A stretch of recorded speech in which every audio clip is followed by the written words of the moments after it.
Olá pessoal, bem-vindos a mais uma videoaula.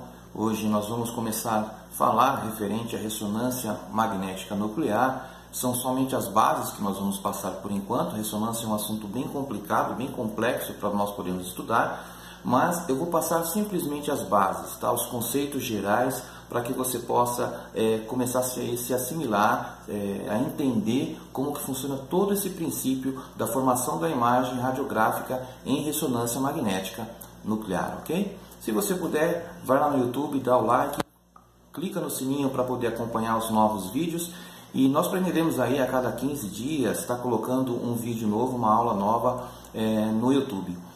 Por que isso? Como nós estamos em fase de provas, é centro universitário, tem muita coisa para ser feita, são muitas turmas de radiologia, quase não sobra tempo para a gente poder estar fazendo esses vídeos. Eu dei uma parada aí durante um longo tempo, só que agora nós vamos retornar aí e ver se nós conseguimos colocar avante esse novo projeto, ok? Muito obrigado, boa aula e até mais.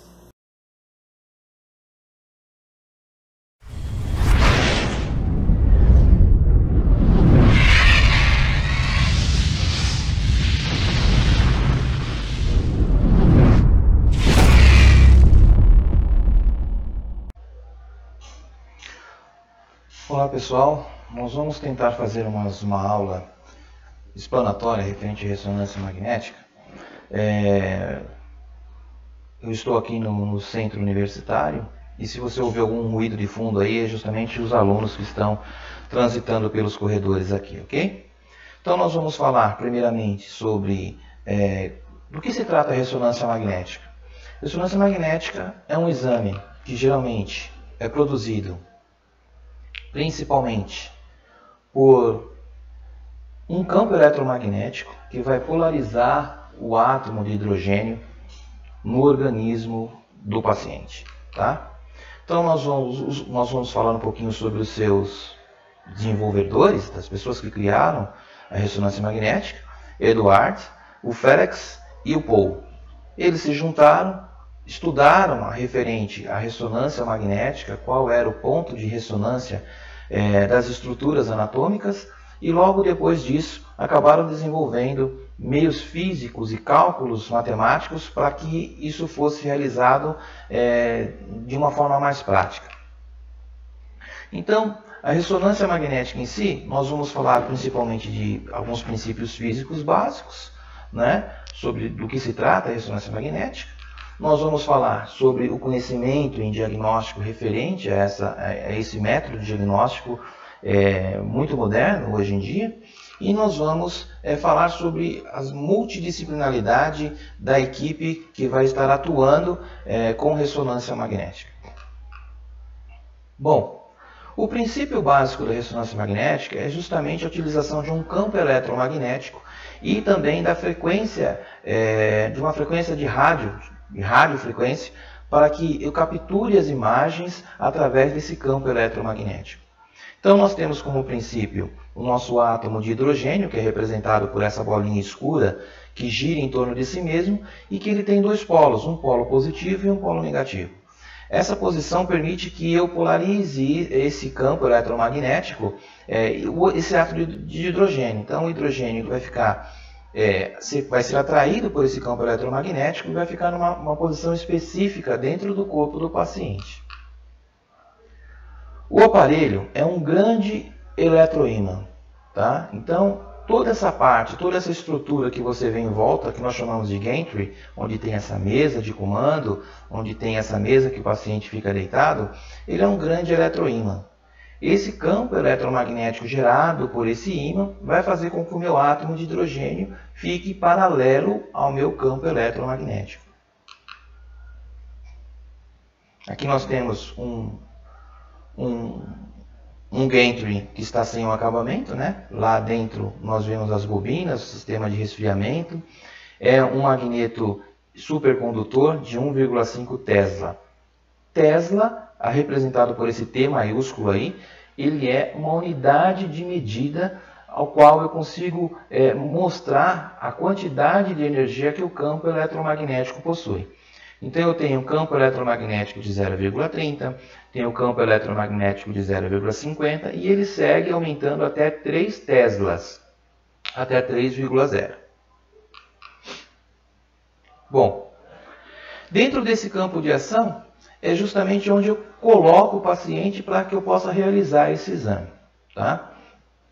Então o paciente é colocado dentro desse grande eletroímã, dentro desse grande ímã, e lá nas suas moléculas de água, onde eu tenho 2 átomos de hidrogênio com 1 de oxigênio, o que vai acontecer? Eles vão ficar paralelos, eles vão ser atraídos por esse campo eletromagnético, ficando numa posição específica dentro do paciente. Eu vou capturar essa imagem justamente através desse átomo de hidrogênio. Eu coloquei essa imagem diferenciando a radiação X e da ressonância magnética. A radiação X eu trabalho com o elétron que fica na eletrosfera do meu átomo, certo? Então, o elétron ele é tirado dessa eletrosfera e nesse processo de liberação eu emito a radiação X. O átomo em ressonância magnética ele vai ser atraído por um campo eletromagnético. Então, quando eu falo de elétron, eu estou falando de raio-x convencional de radiação ionizante. Quando eu falo de ressonância magnética, eu estou falando da capacitância, da capacidade do meu átomo de hidrogênio de ficar paralelo em relação a um campo. Eu tenho um modelo aqui, para que nós possamos visualizar. Esses fios vermelhos representam uma bobina de radiofrequência, uma bobina do meu aparelho de ressonância magnética. E essa setinha indica justamente o meu paciente. Então ali eu consigo visualizar que dentro do campo eletromagnético eu consigo polarizar os meus átomos de hidrogênio, transformando isso posteriormente em uma imagem. Quais são os núcleos mais adequados em ressonância magnética? Então eu vou ter lá o hidrogênio, carbono, nitrogênio, oxigênio, o flúor, o sódio, fósforo, potássio, que são chamados de núcleos ativos. Cada um deles vai ser ativado e vai ficar paralelo ao meu campo, conforme a intensidade do campo eletromagnético, que é medido em Tesla, que eu colocar o meu paciente. Então, em 0,5 Tesla, a frequência de precessão, a frequência de energia do meu átomo vai ser de 21,28 MHz. 1 Tesla, 42,57 MHz. 1,5, 63,855 MHz. 3 Teslas, 127,71 MHz. Quanto maior a capacidade que o meu aparelho tiver, em termos de capacitância de campo eletromagnético, maior vai ser a frequência de precessão, ou seja, maior vai ser a magnetização que ele vai ter. Bom, princípio físico básico, né? Mais de 80% do nosso corpo possui água.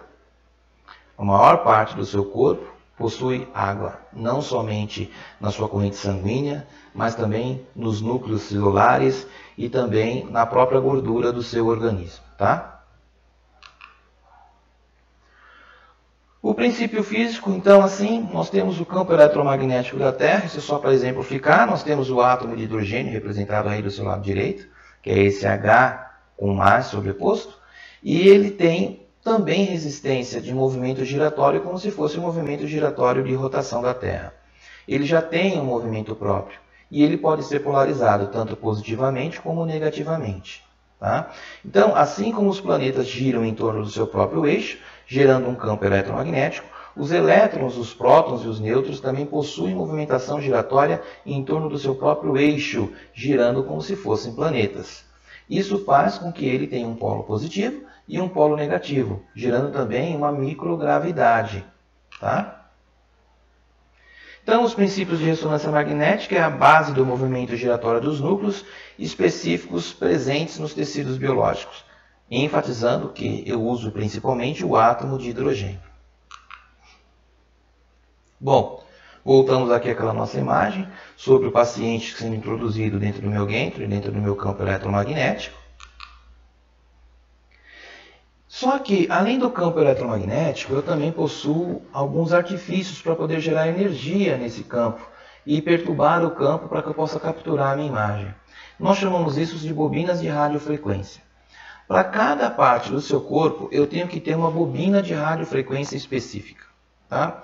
Então, eu coloquei aqui 3 exemplos. Eu tenho uma bobina de radiofrequência para a cabeça, uma bobina de radiofrequência para a mama e uma bobina de radiofrequência para a coluna. Sem essa bobina de radiofrequência, que vai perturbar esse campo eletromagnético, eu não consigo capturar nenhum tipo de imagem. Eu tenho agora uma exemplificação.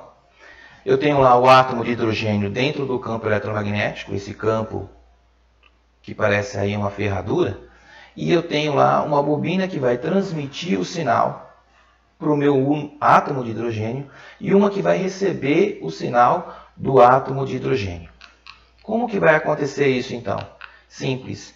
Quando eu emito o sinal para o meu átomo de hidrogênio, ele vai ganhar energia e ele vai mudar sua movimentação em relação ao meu campo eletromagnético. Quando eu tiro essa radiofrequência, o sinal vai ser produzido e a minha imagem começa a ser capturada. Então nós dizemos que, nesse princípio, eu estou excitando o meu átomo de hidrogênio. Ele fica excitado, ele ganhou energia. Quando ele perde a energia, o meu computador captura a imagem. Por quê? O computador vai medir exatamente qual estrutura ganhou energia e qual perdeu energia. A diferença entre as duas é feito um cálculo binário e nesse cálculo binário o meu computador interpreta isso como um pulso elétrico e transforma isso em imagem em ressonância magnética. Ó, polarizou, despolarizou. E aí eu vou capturando passo a passo cada imagem. Bom, anatomicamente, a minha ressonância magnética ela pode fazer cortes das estruturas, assim como o tomógrafo também pode. Então eu tenho a primeira imagem, que é uma imagem axial, da parte mais baixa do crânio.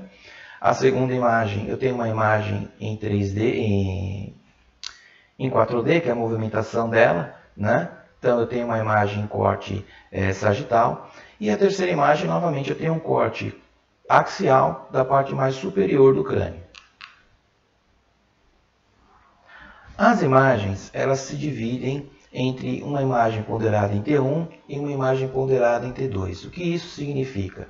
Eu vou passar somente esses 2 tópicos para vocês, porque fica mais interessante você entender isso agora do que entender futuramente. Tá?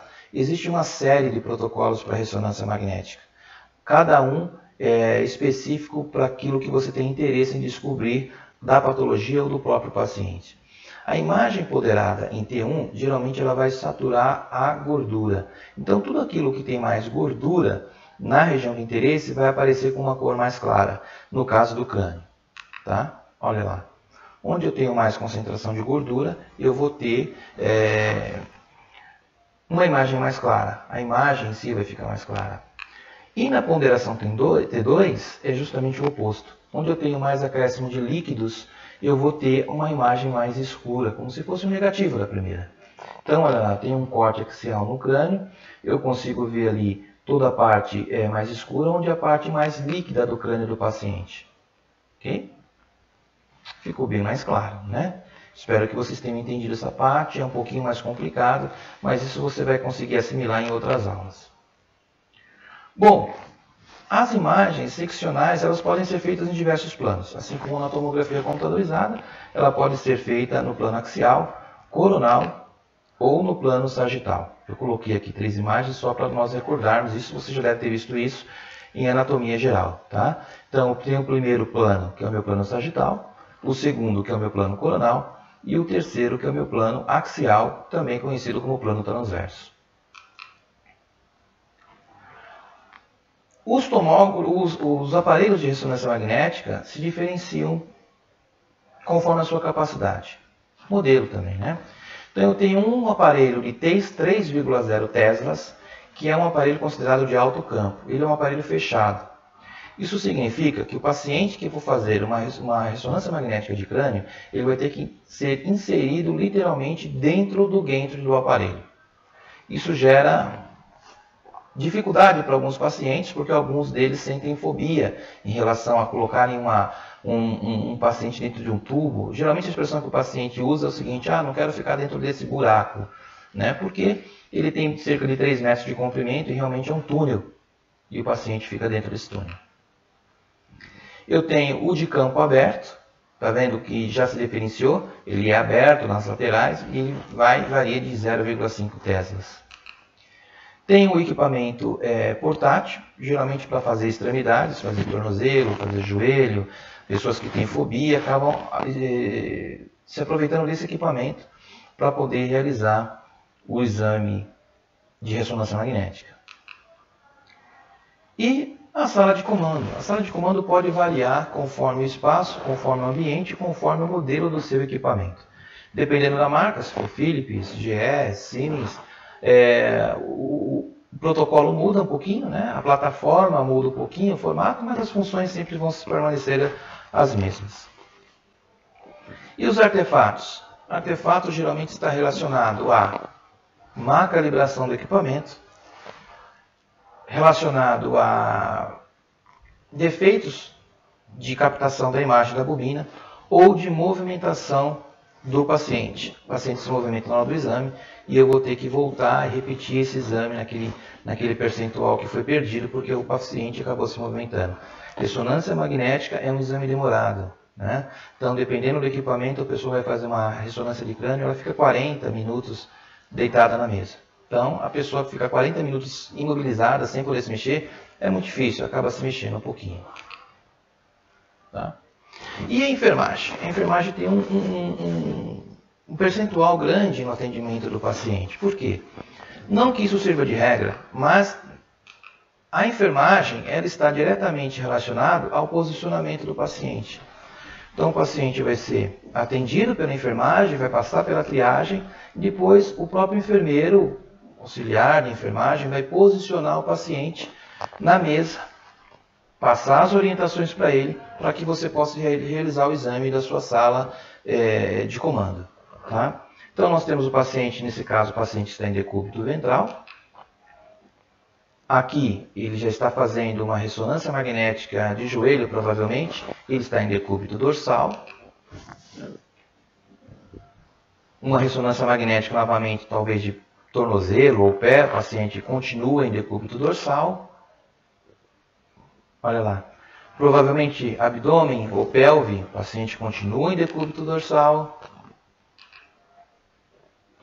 Crânio. Quando passa para crânio, essa gaiola que ele tem na cabeça é a bobina de radiofrequência de crânio. Ele tem que obrigatoriamente utilizar essa bobina de radiofrequência para fazer esse exame em ressonância magnética. O paciente está em decúbito dorsal e ele vai entrar primeiramente com o crânio dentro do equipamento. O que ele tem na mão ali é um botão de pânico. O que significa isso? Esse botão de pânico é caso o paciente se sente mal, tenha fobia, ele vai apertar esse botão, a sala de comando vai receber esse sinal e vai interromper o processo do exame do paciente. Posicionamento em decúbito ventral para ressonância magnética de mama. Geralmente é muito utilizado para quem usa prótese mamária. Pediátrico. Aí sim o seu coração fica mole, porque às vezes o bebê é pequenininho, ele tem que ser acondicionado aí, depende muito do caso, se o bebê vai ser sedado ou não, mas ele fica ali acondicionado para depois poder fazer a ressonância magnética. Como a ressonância faz um barulho muito alto, geralmente é colocado um conforto e um tapa-ouvidos ali, um protetor auricular justamente para a criança não se assustar. Os adultos também, porque incomoda bastante o som da ressonância magnética. Contudo, eu tenho que ter alguns cuidados. Se eu não tenho ali um campo eletromagnético bem alto, ótimo, então eu tenho que tomar cuidado, porque tudo que é metálico vai ser atraído por esse campo eletromagnético. Tudo aquilo que for metal tem que ser retirado do paciente antes que ele realize o exame. Nós colocamos alguns exemplos aqui, evidentemente alguns podem ser até mesmo exagerados, mas não deixam de ser uma realidade, pode acontecer. Mas o mais típico de se acontecer em ressonância magnética é esse aqui, ó. A pessoa entra com um balão de oxigênio, entra com um suporte para soro, muitas vezes, e ele acaba sendo puxado para dentro do gantry. Eu deixei essa frase aqui no finalzinho para nós meditarmos um pouco. Eu espero que você tenha gostado. Quero lembrar que esse vídeo foi simplesmente para lembrarmos as bases, né, os conceitos gerais. Para um estudo mais aprofundado, outros vídeos virão. Okay? Muito obrigado e bons estudos.